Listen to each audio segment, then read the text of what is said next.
What is going on, everybody? BobbyFi and the man Eric Sheets Haber. We are going to be going through tonight's not monster Tuesday NBA slate. Boy, I guess it's because of the COVID. I don't know if the preseason ever would have scheduled games the way that they've been scheduling these things. It's bizarre because in the entire time that I've watched basketball, which is most of it, I don't even remember like a 6-game slate on a Tuesday ever. It's been like 3 or 4 games on. Yeah, I didn't even notice that was a thing. I didn't even realize it's just brand new. I didn't even realize there was a difference between what days they run them out. That's so funny. Oh yeah, well, you usually like the Wednesday, Fridays are the biggest, you know, and it's pretty true for all sports. Then baseball, like Monday, Thursdays are the getaway days, you know, so you get the day games or no game. But this has been the end. Usually the Tuesday is like a couple big marquee matchups, and Thursday is something similar after NBA season. But man, this Thursday we got 2 games coming up, and we've got we got a bunch tonight, and then we got a million coming up tomorrow. Did I miss something? I'm looking at this right here. Philadelphia, no, it's not canceled.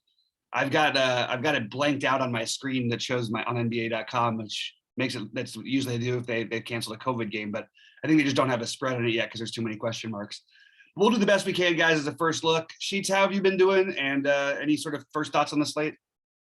Yeah, I thought. I mean that Brooklyn game is obviously going to be something with all the Brooklyn guys out, and with what's his name, Anthony Davis, kind of just. I think probable, right? Right.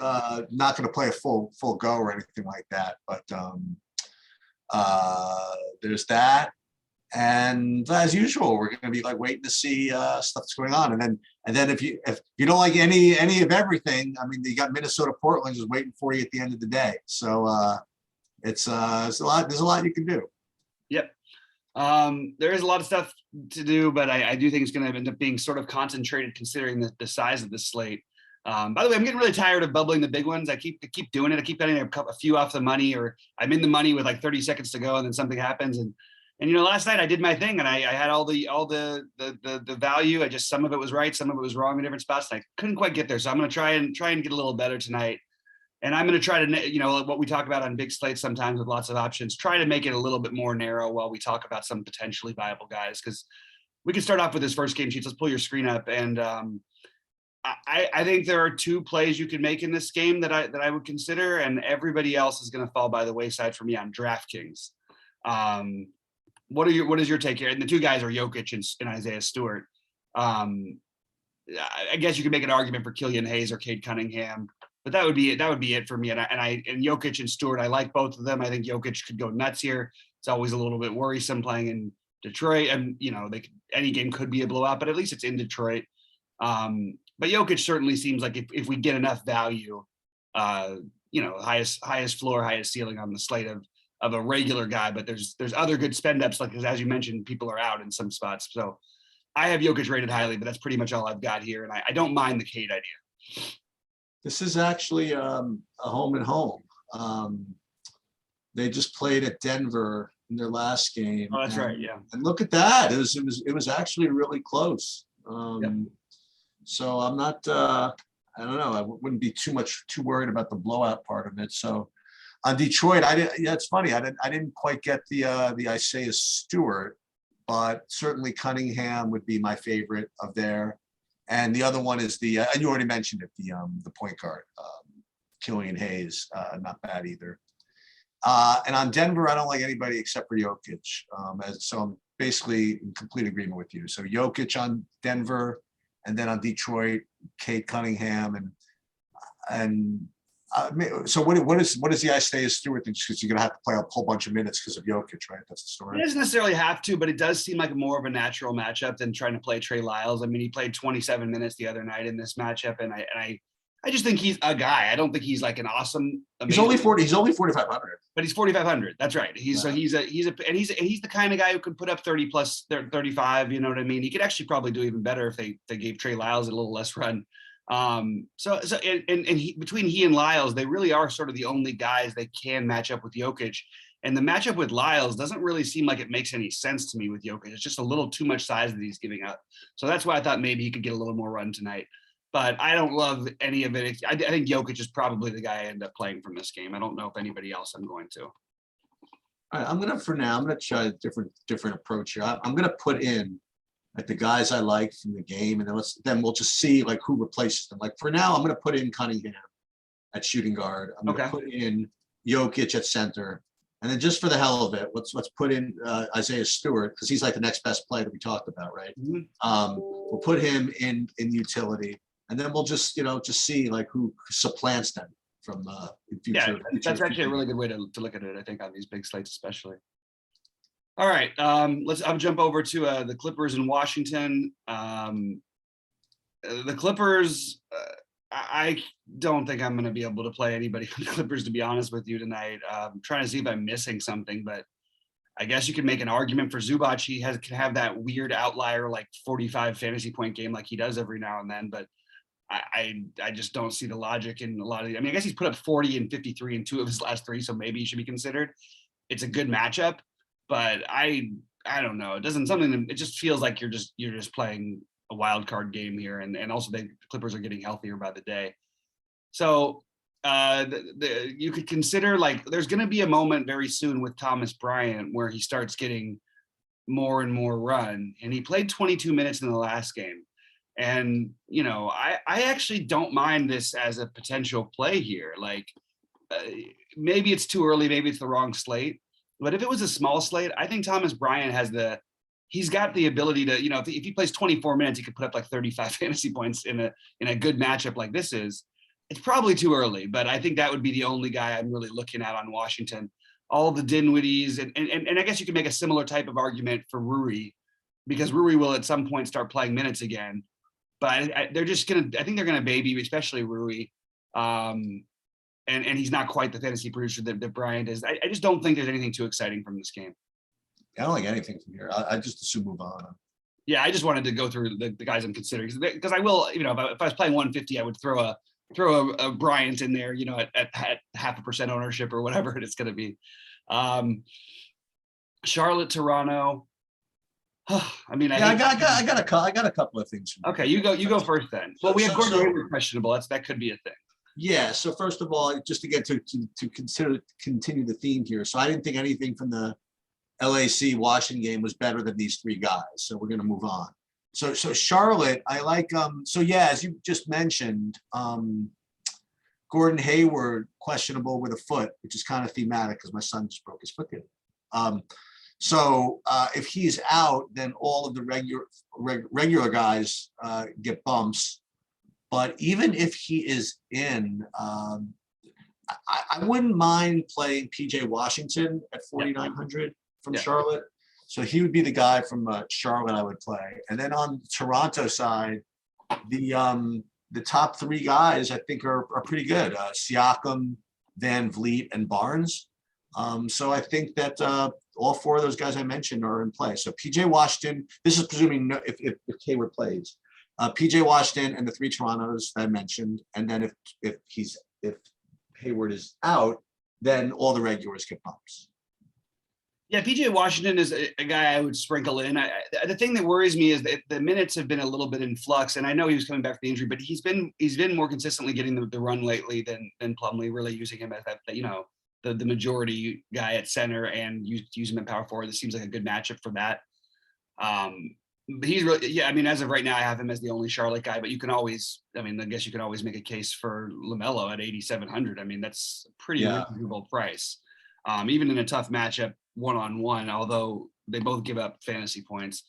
Siakam, I think I would go Van Vliet, Siakam, then OG, then Barnes, and then I would have Barnes over OG on FanDuel. That's the way I would shake this out. But with Trent back, even he's in play. Like we know we have to try to attack Charlotte every time we get a chance, and now you get a really tight rotation. So it would be nice if Hayward was out. We could maybe get a little mini stack going here, because listen to the projected minutes for Toronto, and these are legitimate. 40 for Siakam, 40 for Van Vliet. They don't even need to be that great point per minute to get there. One of them is going to put up 50 plus fantasy points. And if they don't, it means Anunoby or Barnes have 40. So I'm in on that. I would rank it Van Vliet the way I said it, but I do like all of them, and I definitely will have exposure to these guys tonight. I think they're actually all really, really solid. I just don't think you want to play more than 2 of them together without playing somebody from Charlotte. All right, New Orleans and Philly with no line. And honestly, as I look at it, what is the no line? Why is there no point spread on this game? Can you figure it out? Is there? I don't even have guys questionable. Well, first of all, I mean, what's good about this now is that we can actually see if there's a line, right? Yeah, and there might be somewhere else. I'm just saying that it's on the NBA page here. It doesn't. Yeah, so let's just see if there's. I mean, if there's actual betting here. So I have 8.5. Okay. Philly at 8.5. Okay, that makes sense. Yeah. So and it's not off the board or anything like that. So it's just probably just some. Oh, it's the back-to-back for New Orleans that wasn't being accounted for. Oh, and well, we have no Ingram. I'm pretty sure there's no Ingram, but maybe they're taking into account the Devontae Graham. I don't know what they're taking into account, to be honest with you. This does seem like a game you're going to want some exposure to. So how do you have it ranked? Because I feel like there's a lot of guys who pop from a point per dollar perspective. Yeah, just one for 1 second. Yeah. So first of all, on the Philly side, I like I do like Embiid. Makes sense to me. I mean, he's always the same speech. He's always going to project a little worse than Jokic. But he always has a ceiling. I like Maxey from Philly. I liked a little bit of Tobias Harris. I like I'll go back and lose more money on Korkmaz, I guess. So I like all those guys because I'm presuming all these other guys remain out, right? Seth Curry, Milton, Danny Green, whoever. So yeah, so I like all those guys. And then on New Orleans, I mean, honestly, not much unless these guys are like out. I currently have Ingram in. I have Hart in. And Hart may actually Hart. I thought Hart was done, but then he came back. That's another one. Yeah, he was supposed to be that. Then he came back, actually played well. Yeah. So we got to watch that because I currently am presuming all those guys are in, but I just can't imagine them all being in. But maybe, who knows? But if they are all in, maybe just Joval, and that's about it. I don't know.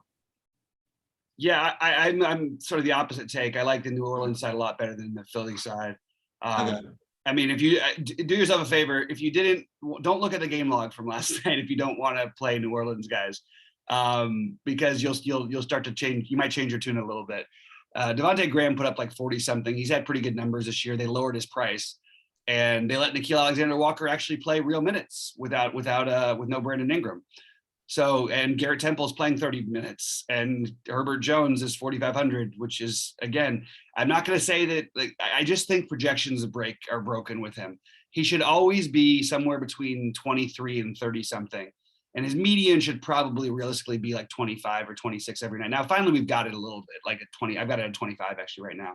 But I just feel like he's been like 19 projected like all year long, it feels like. And he's always just puts up 23 to whatever plus. So for my New Orleans to start off with, I like one of Graham or Walker. I think it'll probably more likely be Graham for me. And I think these are going to be mega chalky plays. So you can't avoid him if you want to. Temple in close games is where I want him. I have a feeling that Philadelphia kills them here. like they're on a back-to-back and they have to travel to Philly and Philly's hot and all this stuff. I mean, they have no Ingram. Who knows if all these guys even play? I don't know. It just feels like a spot where Philly could dominate. Joval, it's a tough matchup for him against Embiid, even though I like the price. But I do think that for DFS purposes, just thinking if you played this out a billion times, I think you're going to get a bunch of 35 plus games from Graham. I think you're going to get some 30s from Nickeil Alexander-Walker. I think you're going to get some 30s from Temple. I think you're going to get some 35s from Jones. But I'm going to probably focus mostly on Alexander-Walker or Graham as my favorite plays on the New Orleans side. And they're fine together, but I would rather play one of them on a big slate. I am very happy that Korkmaz failed everybody so miserably because I'm more than happy to go back to him here. He and Embiid would be my only plays on DK. Thibault's being back could cut into any of these guys' minutes more than production. He actually is good for their production while he's on the court because he doesn't do anything. but it certainly could cut into some of the Korkmaz minutes. But they're going to need somebody to have sort of ball handling, and they really don't trust Isaiah Joe. They keep trying it out and it doesn't work. So anyway, I have Embiid and Korkmaz as my favorites, and I think Maxi's okay. I'm just not going to do it probably. That's it. Sacramento, Boston seems kind of I don't know. It just seems kind of a bad fantasy game, unless guys are out that I don't know about. So best I can come up with is maybe Rashaan Holmes. I don't know. Sacramento. That's all right, I suppose. I'm Boston. Horford. I really have no idea. I think this whole game is just kind of fairly priced. Yeah, it depends to me for whether Fox plays or not. Well, sure.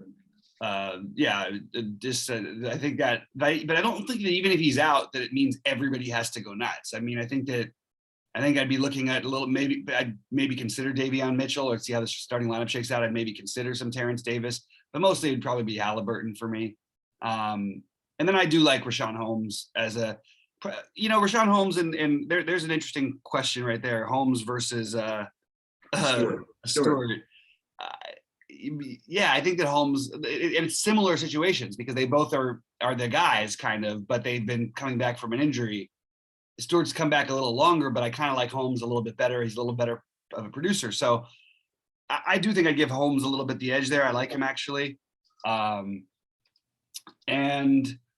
it's a great matchup for Boston, but it's the same conversation every day. I think Jaylen Brown is probably the best play considering price and everything, but Marcus Smart is back now too, and he's 5,900. I mean, they're all fine.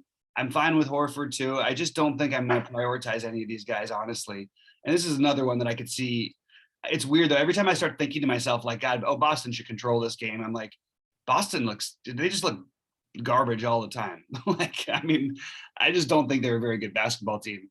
So I don't know. I'm probably going to stay away, but Jaylen Brown, I guess, would be my favorite play with a little nod to Marcus Smart. But I think Rashaan Holmes is the best play in the game.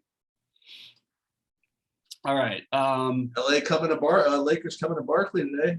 Yeah. And they, so they he finally starts having some good games, Westbrook, and then they just drop his price, but they raise it like crazy on FanDuel. Like it's really funny how this works. I like Westbrook.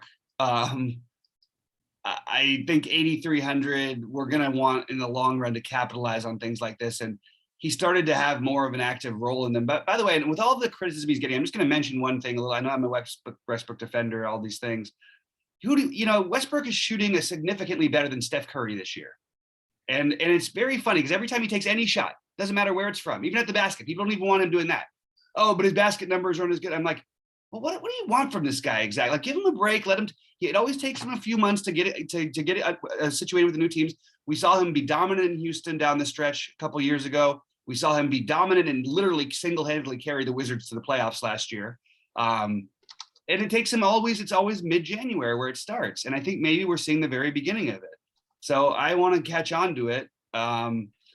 Obviously the usage numbers and everything isn't quite as good with LeBron and everything like that, but I do like Westbrook, then LeBron, and then my other play for the Lakers that I'm going to use in large field. You could make an argument for Carmelo for sure because he can always shoot his way in, but maybe even considering a little Malik Monk. Now I know people are going to say with Davis back, I actually think Davis back may not hurt Westbrook at this price.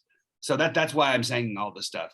But I think they're all these guys are still in play, and I don't think I'm going to get to Davis because it's just I can't imagine they're going to put him out there for a bunch.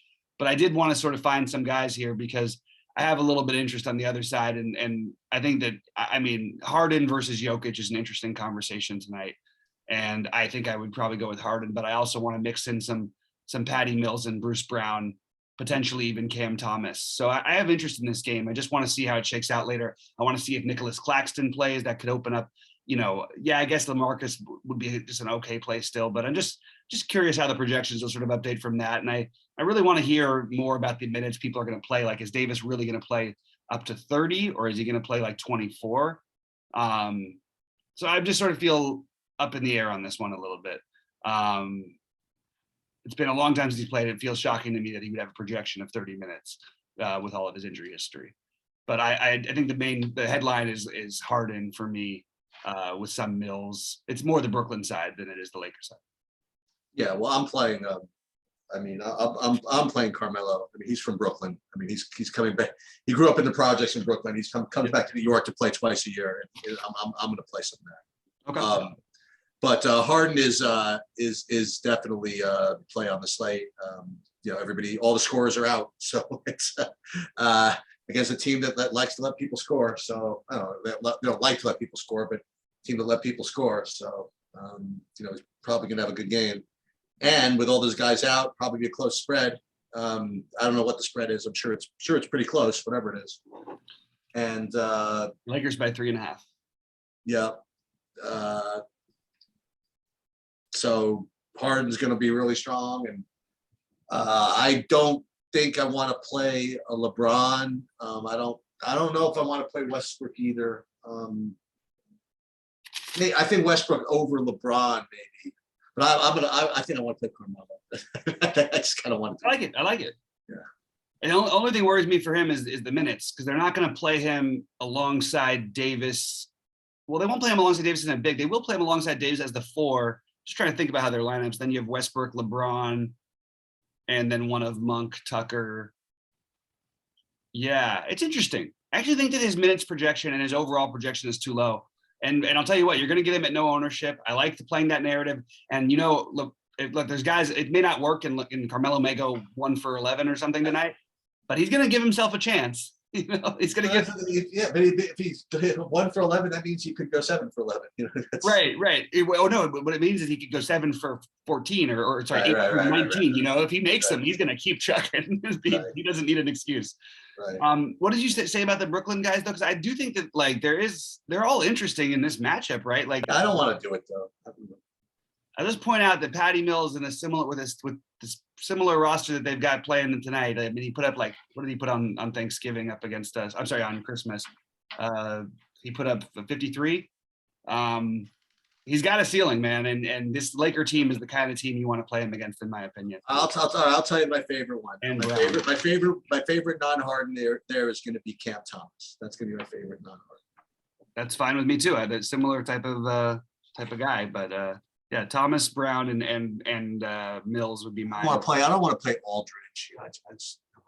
I always feel that way, and then he goes out and puts up 40 fantasy points every time. I know, but I hear you though. I feel the same way actually. All right, what are your thoughts on the San Antonio-Houston situation? I don't know. What's DeJounte Murray? 13,000? What is he? Let me see. Oh, DeJounte? No, I guess not. Guess you still have to play him then. The best? Yeah, it's crazy. Well, here's what. Okay, so I like 3 guys from San Antonio. I think they're all really strong. I like DeJounte Murray. I like Derek White, and I like Jakob Poeltl as well. On Houston, I like. Unfortunately, boy, this Christian Wood is another center. It's every day, right? Maybe Jalen Green. By the way, we have to make time to go back to New Orleans at the end of this in just 10 minutes or so, because Devontae Graham and Joe Val were just announced out. So that's basically the entire offense. And I told you they're going to get killed by Philly if it's 8.5. That's what Vegas was. That's what I'm looking at. What they're waiting for, because that spread is going to be like 15, maybe higher. Go ahead. Sorry, Sheets. No, I would have got a bet in. And the other Houston guy I would play probably maybe Jalen Green. So. That's what I like. Like Jalen Green from Houston. I don't know. I'm not going to get the Christian Wood. Just too many better players in the position. I'd rather play Poeltl if you want to know the truth. And DeJounte Murray is just totally reasonable every single game. And Houston's been playing well enough. You know what I mean? There's no more blowout risk against Houston, I don't think. What's even the spread here? 4? I mean, what could it possibly be? 3. San Antonio by 3. Yeah. So. Yeah, it'd be a good game, and I don't know. Maybe it's not so crazy to play DeJounte Murray 10 guy. I don't know. I kind of want to. Yeah, I mean, I think he's the only guy for San Antonio you really know he's always going to play the minutes. Derek White always gets in foul trouble. Sometimes they go with different lineups and takes Keldon Johnson out. Poeltl gets in foul trouble. Like there's just and then they play like 74 guys. Like I look at their lineup every night, and they have got a projection for more players than anybody in basketball. But this is the nut matchup for anybody. Everybody's a little underpriced because of it. Now, it doesn't mean they're underpriced for their necessarily their median, but we're not playing for median. We're trying to play for their ceiling. Derek White at 6K makes a lot of sense. Keldon Johnson makes a ton of sense at 5K. Podol makes a lot of sense at 6,400. Yeah.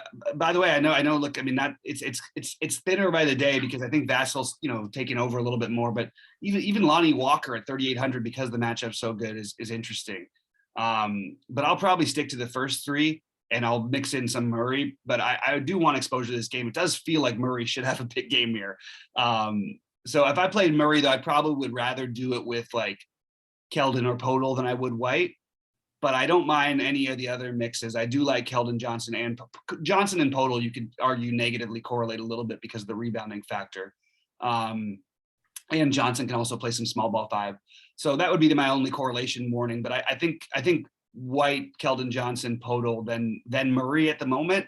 But by the end of the day, it might be Murray might be my favorite spend up, not named Harden or Jokic. So I definitely am considering it. On the Houston side, I think Eric Gordon's a little too cheap, and he's been getting run. Now you need the games to stay close for him to get the run. He's been getting the run. He hasn't been doing particularly much with it. The price still feels a little cheap. I don't think I'm going to do it. I'm just sort of like thinking out loud.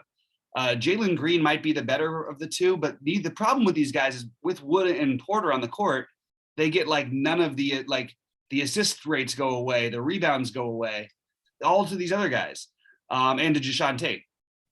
But I think Jashawn Tate is like the best of the low-owned plays, and I think I would rank it Wood then Porter.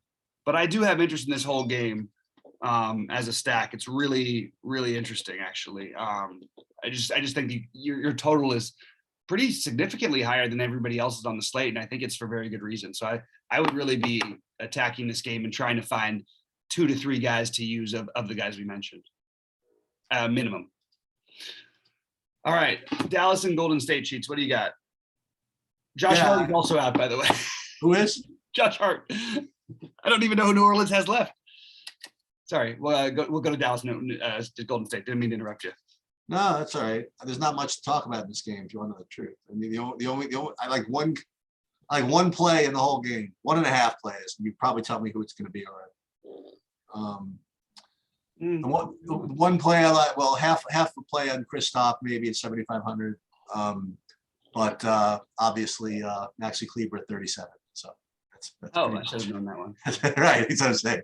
So that's pretty much it. I mean, everybody else is whatever. I'm not playing 11,000 for Luka in like a 210 total game, and I'm not going to play the same thing with Curry either. And nobody else is really particularly cheap. So I would play Kleber if I needed a 3,700. You know what I mean? Like, I'm not going to go out of my way to play him, but if he makes other stuff work, 3,700 for him is fine by me.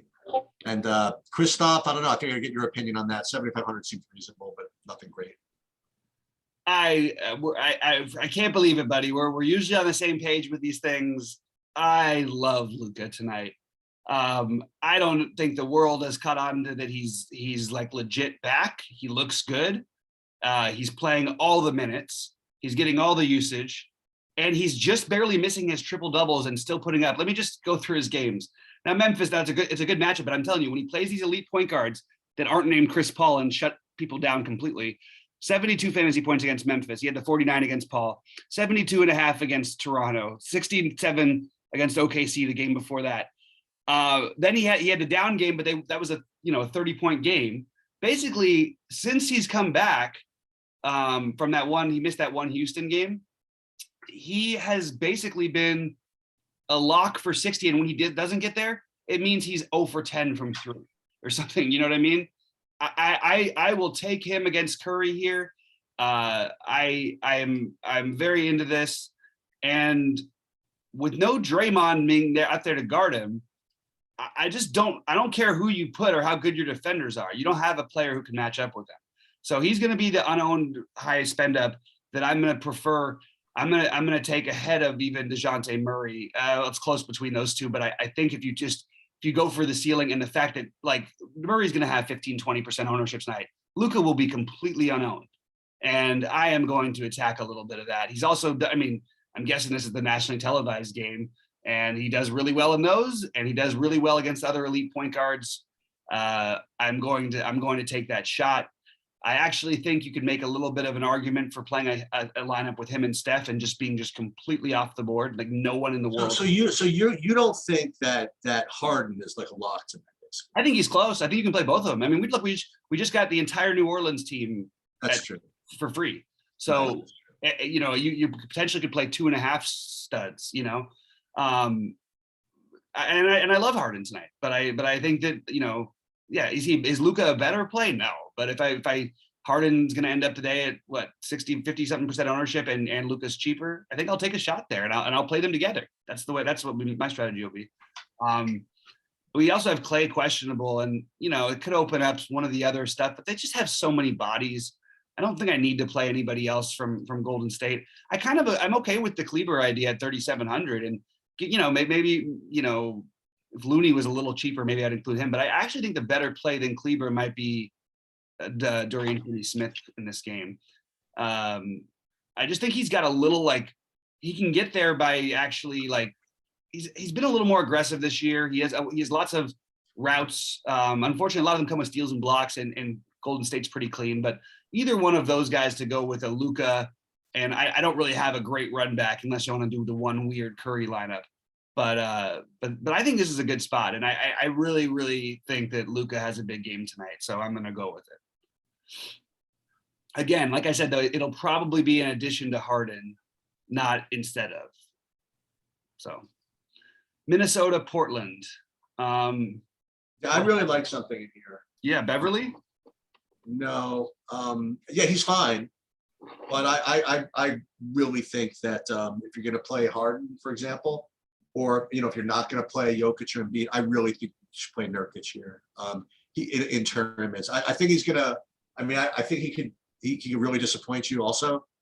But you know, you've talked to me about targeting guys against Cat like a lot, and he can. I think he can get 70 here. And in a late game that no one's going to play, I really like that. I don't want to pick on I don't want to select the Portland shooter. I don't know whether I would take McCollum or Simons or Powell, or even Little's been doing pretty well. But I do like Nurkic here. And then on the Minnesota side, I do like Beverly.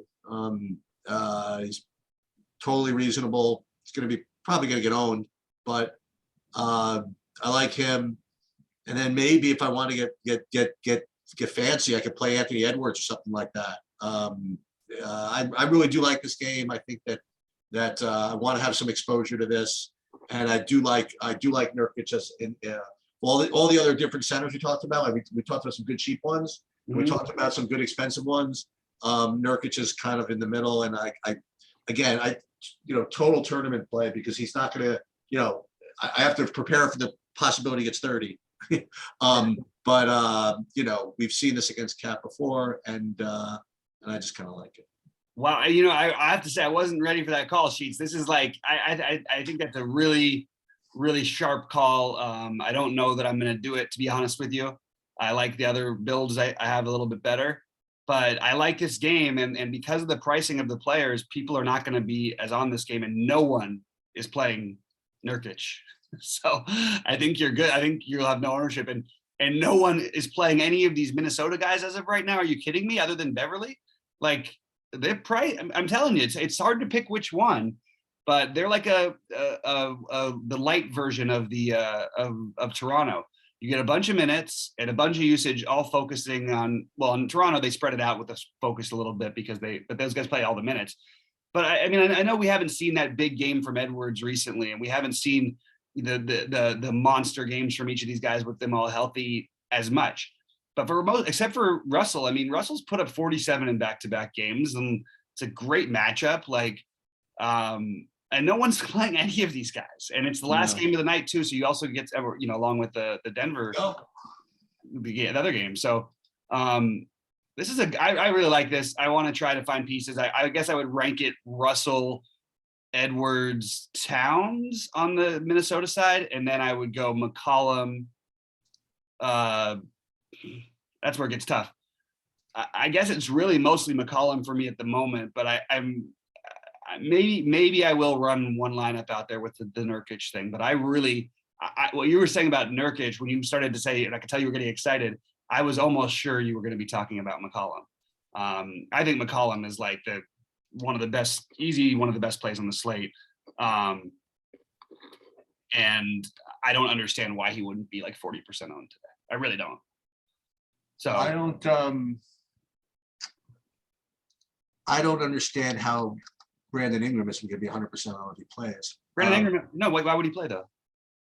Oh, I don't know. He's out. He was ruled out Monday. He was never playing. Yeah, at least as far as so all these guys are out. I mean, they're all out. So it's like the Herb Jones show. I mean, but he's not. But you don't get anything offensively from him. So it's going to be Nickeil Alexander-Walker is going to be a borderline lock for everybody. You're going to see like 75 to 85 at least ownership on him. The weirdest thing, Jose Alvarado is probably going to be viable. Jackson Hayes. Those will be the games you'll look at. Hayes, Alvarado. Well, Valanciunas obviously is going to be. He's out. Oh, he's out too? Yeah. Well, what the hell? And look, I mean, but this is not COVID being out. So they're going to field a team. Okay. We just don't know. Well, I'm not playing Embiid. They're not going to play. No, right. Forget the Philly guys, I think. Well, in fairness, I mean, like, who's guarding Embiid for 3 quarters is going to get 65. I mean, like. Yeah, and also in fairness, I mean, we people tried to dismiss the Utah thing, and they had the lead in the fourth quarter with 6 minutes to go. So, or maybe it was 7 minutes ago, whatever. Oh my God! So who else is playing for New Orleans? Is it Satoransky going to get in a 3K? Yeah, he'll get in. But I don't know if I think that if I had to prioritize just on speculation, Willie Hernan-Gomez is going to be an awesome play. That's who it will be, and probably over Hayes, but Hayes will be a good play as well.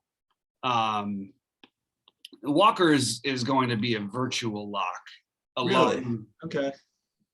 Well, I mean, just without one guy, without Ingram alone, he put up 30 last night. Like, why would, he's their best offensive player. And he's 3,700. So I don't really. So what are you telling? So you're telling me that Graham is out. Walker's going to end up projecting for like 9x if he doesn't start, which I think they won't start him actually. They'll start Satoransky or something. I think they'll start Alvarado, who they tend to lose to. And Alvarado, by the way, who is that? Who's Alvarado? He's just a guy. He's nothing special, but they like him there. He's had a couple of really good fantasy performances for given the minutes. Like he had 27 the other day in 19 minutes. He had 26 a couple days before that. A couple games before that in like 14 minutes. And, they like the way he plays. He plays hard. I guess that's all I can really say about him. The guys who I wouldn't be looking at as much as Gary Clark. I wouldn't be looking at, because it's easier to think of who I wouldn't. If Satoransky has a real role, we'll see about that one. I want to see how they project. But basically everybody's going to be in play. And Hernan-Gomez, assuming he's starting, is going to be a smash along with Nickeil Alexander-Walker, Jose Alvarado. That's the order for me. And then it's figure out what we want to do with Herb Jones, Temple. I'm not sure outside of the rebounding upside that Herb Jones gets that big of a boost here. This is Jose. Oh, that's the Jose Alvarado from, oh my God. That's the guy from Christ the King. No, I remember him when I was doing AAU. That's so funny. Oh, really? I didn't even realize he ended up in the NBA. I guess I should have known. Yeah. He looks like an AAU kid, but he looks like he's still 18 or whatever. Yeah, he was like 18 when he was playing 15 and unders.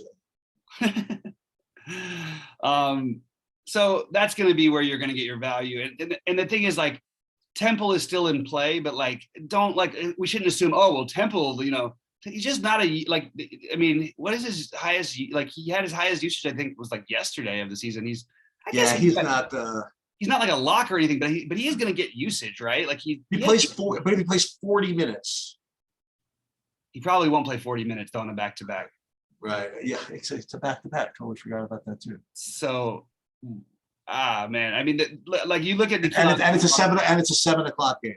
Nickeil Alexander-Walker is going to be a nearly impossible fade tonight. Harder than D'Anthony Melton that time.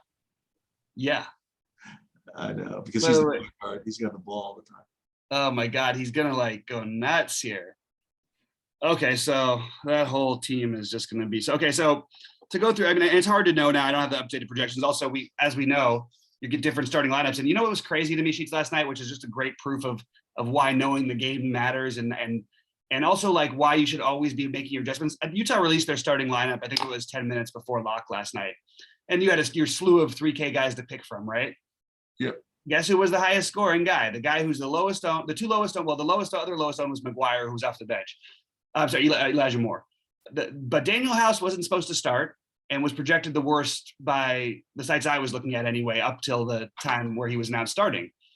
And then Daniel House starting, I'm like, oh, well, that means he's going to play 30 plus minutes. And he's actually a pretty good player or a pretty decent producer when there's nobody else. And he put up 35 fantasy points at like 8% ownership, whereas guys coming off the bench were twice, 3 times, 4 times as owned. You know what I mean?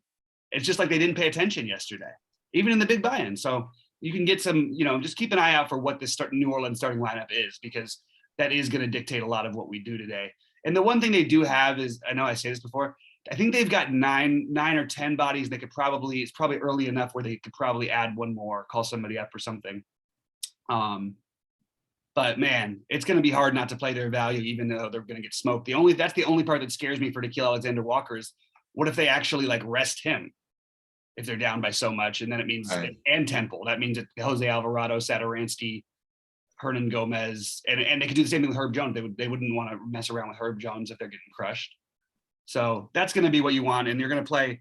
I still like the San Antonio Houston game. The guys I mentioned, I still think Luka is going to be a good long shot play, and boy, you might be able to get in 3 studs today with all this value. Certainly on FanDuel, you will. I like Korkmaz, but a little less now because his value is a little bit better. Harden is obviously a priority. One or two of the Toronto guys, I just feel like that that's the other game that I think could target. Maybe you could play LaMelo and Fred VanVleet with Anunoby or something, because you're going to have plenty of value, and with Harden, you're going to have. I don't know if that actually works out math wise, but you're going to have value to do whatever you want. So just keep that in mind, and doesn't mean you have to overly force in the expensive guys. It just means that you're going to be able to if you want to. Yep. All right. Anything else before we get out of here, Sheets? Yeah, no, I'm going to play Nurkic. All right, I love this Nurkic call. I hope you win it all with Nurkic, or maybe I get it. Maybe you win the 600 or something, the 55, and I win the $15 with it. Did you like Jalen Green from Houston? Did we talk about him? Yeah, we did, but like, what are we doing at this point? So yes, he has a ceiling and he could get hot and stuff, but his ceiling is probably lower than like some of the medians for guys who are cheaper than him from New Orleans. You know what I mean? Right. It just starts to feel a little bit thin. Now, maybe in addition to some of those guys, but I don't know. I think he's fine. I think that Gordon's fine. I think Wood's fine. I think Porter's fine. I think Tate is fine. One of them probably has a game. It's a great game environment. And I think that I would be using them more in stacks and probably more the spend ups than the value there. Right. All right. Good luck to everybody tonight. I will be around at 6 Eastern. Sheets, any word for you? About 50-50. I'll let you know. Okay. Sounds good. Good luck to everybody out there, and see you at the top of the leaderboards tonight.